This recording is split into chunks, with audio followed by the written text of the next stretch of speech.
Welcome to Success Redefined with Dr. Tony Warner. I'm Dr. Tony, Mom of 5, psychotherapist, author, and mentor. Here, you're going to find insightful discussions spanning science, psychology, and soul as the personal and professional meet, and we explore the intersection of what really matters. So success can be redefined with connection, healing, and fulfillment in mind.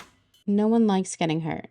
We all want to have meaningful relationships that we feel safe in and that we can just be ourselves in. We want to feel safe in our society, in our communities, in our world, in our relationships, in our parenting. Yet we are all living in a time where it is so clear that way too many of us do not feel safe fully being ourselves, do not feel safe fully expressing ourselves, at least not in a healthy way, not in our day to day lives, or maybe we just don't even know how to fully express ourselves in life in general, in society in general, because of all of the pain and traumas that have happened that we have borne witness to.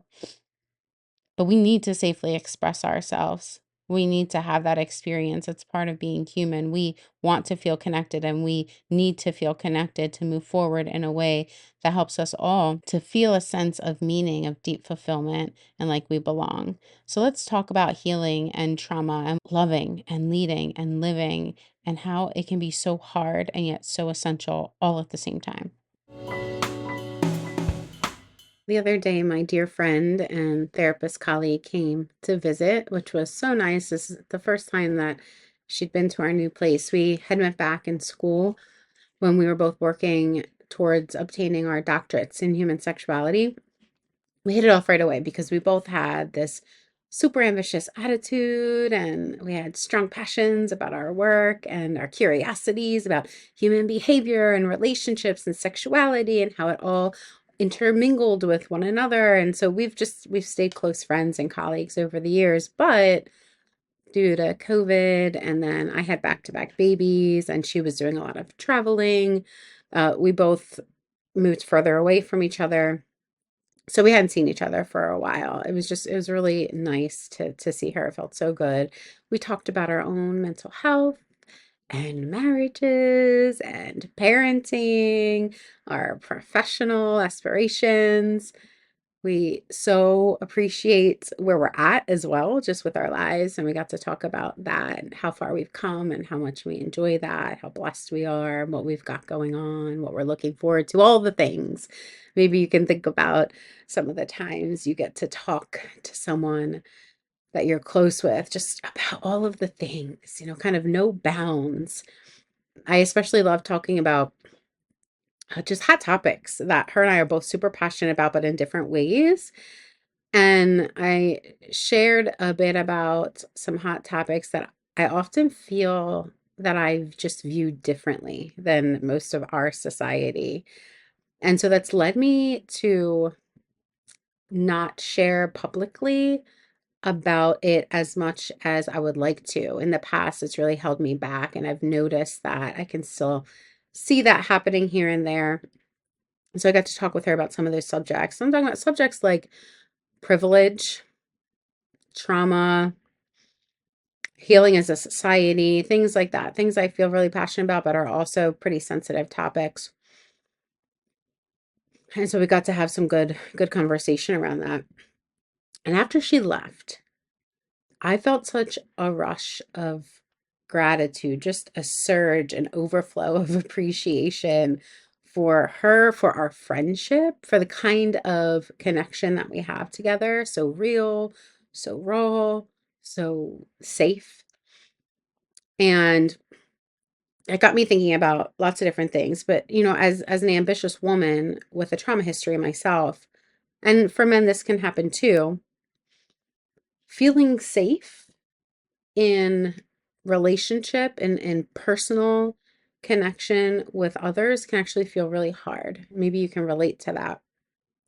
I know it has been hard for me at many points in my life, in my history. In fact, of the few times that I've allowed myself to feel safe, so safe that I could just express myself openly, vulnerably, rawly, fully, Of those few relationships, personal relationships where I allowed myself to do that, I did wind up getting hurt in most of them. But that's how it goes, isn't it? Maybe you're thinking about a relationship that you held near and dear, or maybe still do hold near and dear, and how you allowed yourself to open up in it, to be vulnerable in it in some way. And then you got hurt, or maybe you did the hurting, and how hard that is. If we feel safe enough to get vulnerable with someone, then we are essentially needing to accept the fact that we're going to get hurt. It stinks, right? Like if you're like, but I want to be close, I want to get vulnerable with someone, I want to just be my authentic self and feel safe, but I don't want to get hurt. I want to ensure that I will not get hurt. Right? We want to be able to control that in that way. But the fact of the matter is that we're all humans, right? That means we're all imperfect. We're all going to mess up. We're all prone to doing or saying something unintentionally, just by accident or without awareness, that ultimately might cause someone hurt, someone we care about hurt, no matter how good our intentions are. And so it can often just feel easier, feel safer to just focus on our goals. Just keep personal relationships at an arm's length and have our defenses at the ready, just in case. But what a disconnected way to live, you know? I had quite a significant period of my life where I didn't realize how disconnected I was living, but I was living disconnected. Even if you've actually got lots of social connections, it can still feel like there's a disconnection happening because there's this emotional, this psychological, intangible gap, this distance that exists between you and someone else. My friend and I that came over the other day, we talked about this in some capacity, about this idea that, we don't want to get hurt, but we do want to heal. We don't want to get hurt, but we do want to feel connected to one another. And, I think we live in a society that is and has experienced a lot of hurt, a lot of betrayal, a lot of harm, a lot of pain, a lot of trauma. We've experienced a lot of hurts and pains and traumas and challenges as groups, as individuals, in groups as women, racial and sexual minority groups, and yes, even men. As individuals, like being a mom, being a daughter, a son, a father, a partner, family member, colleague, friends, and especially on social media, right? So much hurt, so much pain, so much trauma. And despite the progress, the pain and the hurt continues to the point where it almost feels like, what the is the point? Why? Why try? Why try to be vulnerable? Why try to be connected? Why try to even be reasonable? Because it seems like it's making no difference. It can get to that point sometimes. But constantly living in a mode where we fear getting hurt. And so that fear of getting hurt leaves us automatically at this place of disconnection in some way, from ourselves, from others, from society, in our personal relationships, whatever the case may be. It does play out a little bit differently for each of us. It might look a little bit different for each of us, but that disconnection, nonetheless, it occurs. And then the irony of it is that we all actually want to feel more connected. That is our natural state. Our natural state is a state of connection, but we want to feel safely connected. And so often for so many, it doesn't feel possible. How can I feel safely connected in a society that so harshly judges me or casts me aside or tells me I'm bad or shames me or condemns me or actually physically hurts me or how can I feel safe when I tend to have relationships with other people, be it family members or friends, when they're codependent or one-sided, or I'm the one that's always getting blamed or shamed, or everything always falls on me and no one ever seems to consider me, or, right? Because that sense of safety that we all desire at our core, a safe connection, that's what helps us really get in our creative juices and feel secure enough to just be ourselves and to contribute from that place, right? Like where we can share ourselves, where we can let our creative minds flow, and we can connect in a way that feels fun and feels meaningful. There's just so much, there's just so much power to it.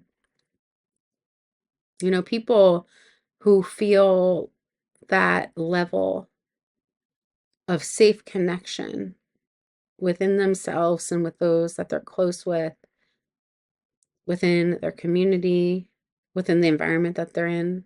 People that feel that sense of safe connection,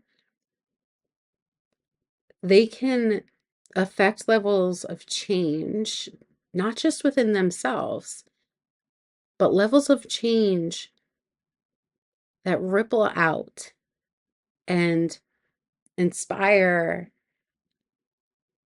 healthy, helpful change in our families, in upcoming generations, and even in generations that are in front of us, above us, older than us, in our social and political systems. Like there's just a power that comes with operating and seeing life and seeing people and seeing ourselves from this place of feeling safe, safe in connecting, safe in vulnerably being ourselves.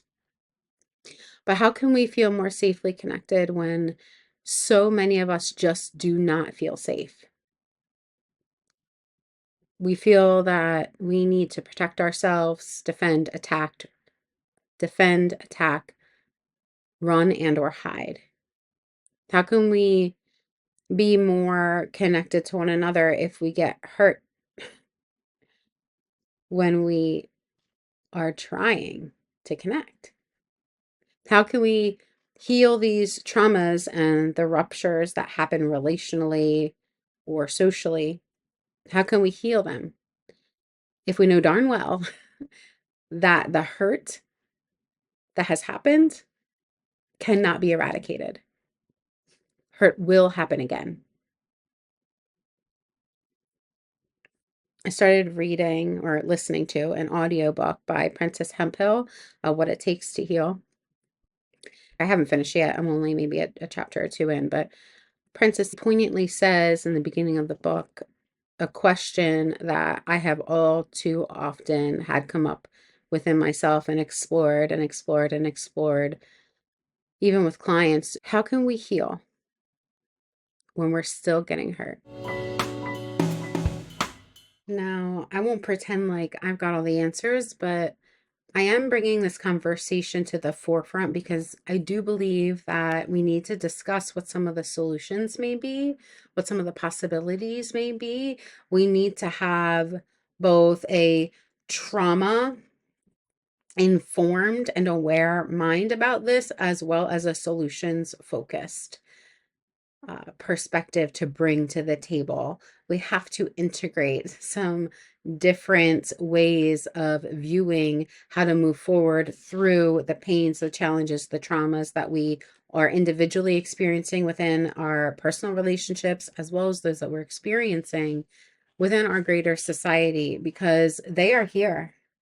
And if we try to sweep them under the rug, or if we try to deal with them in unhealthy and unhelpful ways, then we're going to continue to be confronted with these challenges. We're going to continue to have this desire to connect safely and meaningfully, and then struggle to do so. All right. So I will say this again, even though I don't have all the answers, I will say this.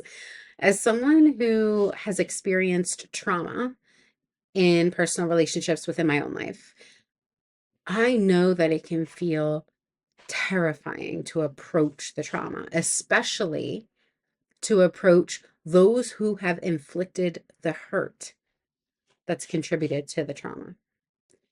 And as a complex trauma therapist, I know how impossible it can often seem to heal,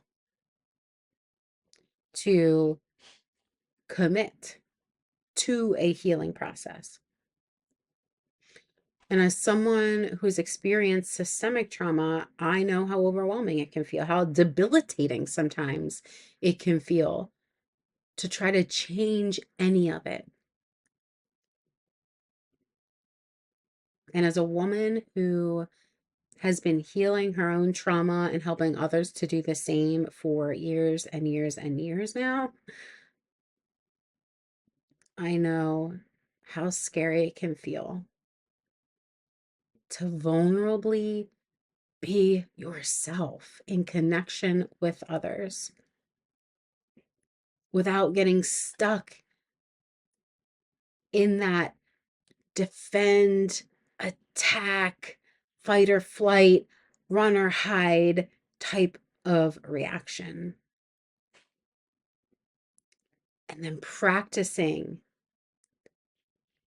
doing that vulnerable expression of self anyway, even though it's scary, because it's just an essential part of the process. I don't think that it's easy for any of us, individually or collectively, to embark on a healing journey. I also don't think healing is a finite, starts here, ends there, and it's done type of thing. I do think healing is ongoing. Healing is a process. But I do think that we as a society are on that path of healing nonetheless. It's interesting because I think, nature has a way of always ebbing and flowing towards homeostasis, towards equilibrium. So nature has a way of always carving a path back towards some kind of balance within itself. So nature's going to do that whether we consent to it or not. It is. Whether we consent to it or not, whether we realize it or not, nature is going to do that in our world, in our universe, in our galaxy, in our system. It's going to do that. However, I do think that we get a say as to whether we as individuals are going to help or hinder that process. If we're going to make it harder, or if we're going to allow it to be something that's experienced with a little bit more ease. Now, ease and easy are not the same, okay? So I'm not saying it's just going to be easy. I'm saying we can be more aware about the way in which we are contributing to the healing process and whether we are working with it and for it or against it, I think that this conversation is one we all benefit from taking to heart and from seeing what comes up within us as we sit with it. It's a curiosity conversation. It's a conversation that calls for compassion. It's a conversation that's quite difficult, in fact. But I do think it's a necessary conversation and a topic that is not going anywhere anytime soon. It can't. It's one we have to talk about more and more and more. Not to go around in circles, but to move forward in a healing and helpful way. Before my friend came over the other day, I felt so much exciting anticipation about her coming.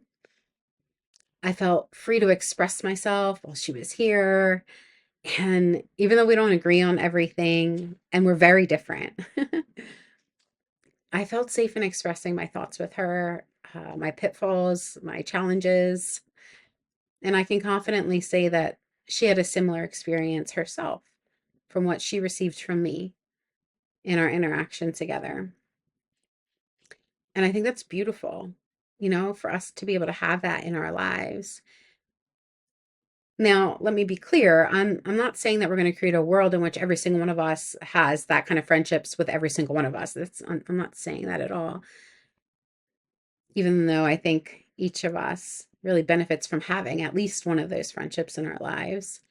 We're not all going to have friendships like that with one another. We really don't need to strive for that. It's not possible and we don't need it. That's not the point. I do, however, think it's important for us to get more clear on the kind of relationships we do have in our lives, the connections that we do have, that we're facilitating, that we're contributing to. Like, let's get clearer. Let's get more clear. Let's keep gaining more clarity on whether we are generally more disconnected or more meaningfully connected with others, personally or with the larger society. And I think we can do that by asking ourselves some important questions. So here's some questions that I'll throw out, and I'd encourage you to explore them with yourself. I know I'm going to be continuing to explore them with myself. And maybe you kind of take a variation of these questions and go with them in that way, and that's fine too. But here's some questions that I think we can each ask ourselves over and over again, over a series of conversations with ourselves to help us gain more clarity here. The first one is, where do we feel safe to be ourselves, and where don't we feel safe to be ourselves, and why? If others may or may not feel safe being themselves around us, and why? That's the second question. The third question is, if there might be hurts or traumas in need of healing for me or for them or for us as a collective. And the last question is, if you're open, to being a part of the healing process, knowing darn well that it will not be easy and it will never actually be completed because hurts will happen again. Would you be open to committing to that healing process anyway?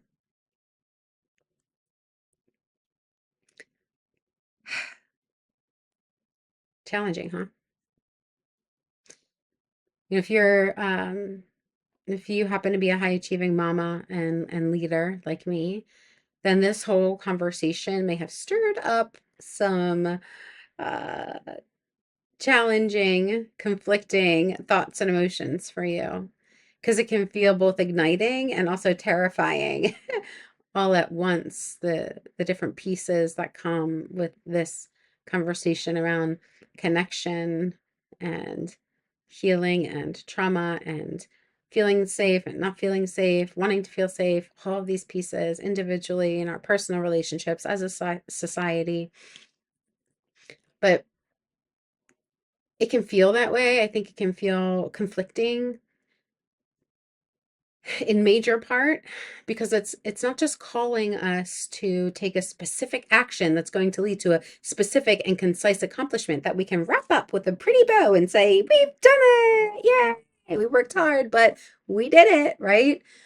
Instead, it's actually an ongoing call for ongoing self-awareness, ongoing accountability, ongoing healing that requires us to sometimes slow down more often than we'd like, want to, or are comfortable with, to turn inward more often than we would like, want to, or feel comfortable with, to give and to receive forgiveness, to give and to ask for forgiveness more often than we are really comfortable with, and to be vulnerable even when things are messy. This whole conversation today reminds me of something Dr. Martin Luther King said in one of his speeches. He said this: Now, there's a final reason I think that Jesus says, love your enemies. And it's this, that love has within it a redemptive power. And there is a power there that eventually transforms individuals. Just keep being friendly to that person, just keep loving them, and they can't stand it too long. Oh, they react in many ways in the beginning. They react with guilt feelings, and sometimes they'll hate you a little more at that transition period, but just keep loving them. And by the power of your love, they will break down under the load. That's love, you see. It is redemptive. And this is why Jesus says, love. There's something about love that builds up and is creative. There is something about hate that tears down and is destructive. I love this speech because it's such it brings forth, I think, a way in which we can all challenge ourselves to view healing within and without, inside and outside, as a form of love, and how transformative that can be. I really tune into Dr. King quite often. I feel very connected to his mission and message, as especially because I'm a mixed individual, and I feel so much gratitude for the work that he's done in this world that has allowed me to even exist to this day, who has a mom that's white and a dad that's Black. So I share about MLK with my kids with fair frequency. And just the other week, my son, my 11-year-old son, came up to me, and it wasn't even in context for me. So there was something on his mind. There's something that he was struggling with. And he came up to me and he said, Mom, I think redemption's hard. And he's right. Redemption is hard. It's bold. It's also beautiful. It's transformative. And it often happens hand in hand with the ongoing process of self-healing. And self-healing contributes to a society healing, and a society healing contributes to self-healing. And on it goes. Thanks for joining me today, everyone. I really, truly hope that you feel a sense of success with yourself today, tomorrow, this whole week, and until the next time we connect, in choosing to connect with what healing means and looks like for you. And then choosing that again and again and again, even though it's hard. And even though we know there will be another hurt eventually around the corner. And yet we choose it anyway. Till next time, y'all.